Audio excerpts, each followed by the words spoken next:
מכירים את זה שהצבתם לעצמכם מטרה, נגיד לרוץ מרתון, אבל אתם לא מצליחים להשלים ריצה של קילומטר מבלי להתנשף? שלום, שמי יונתן כהן ואני אנליסט בהייטק למעלה מעשור, מרצה במכללה להייטקיסטים ובעל תואר שני במנהל עסקים באוניברסיטת תל אביב.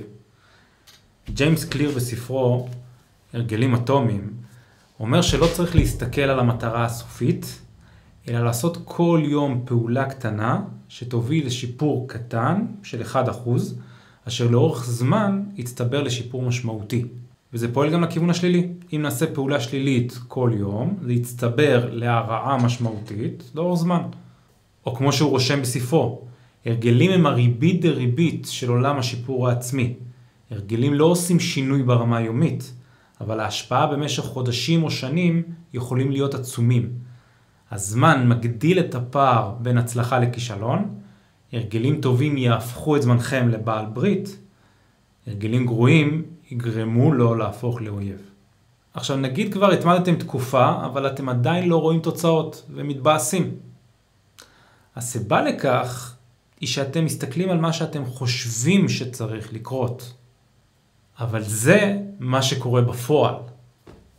ולפער הזה קוראים עמק האכזבות. אבל הפער הזה לא אמור לעניין אתכם בכלל. קליר בספרו תיאר את 3 הרמות של שינוי התנהגותי כזהות, תהליכים ותוצאות.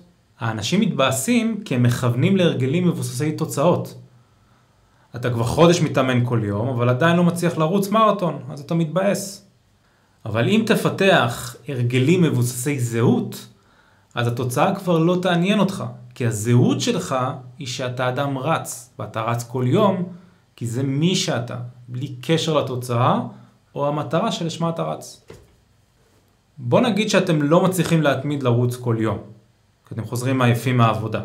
ובבוקר שהשעון מעורר מצלצל, אתם סוגרים אותו וחוזרים לישון. אז איך נשנה את זה? כדי לבנות הרגל, אנחנו נתחיל בשלב הראשון מהגירוי. אנחנו קמים בבוקר.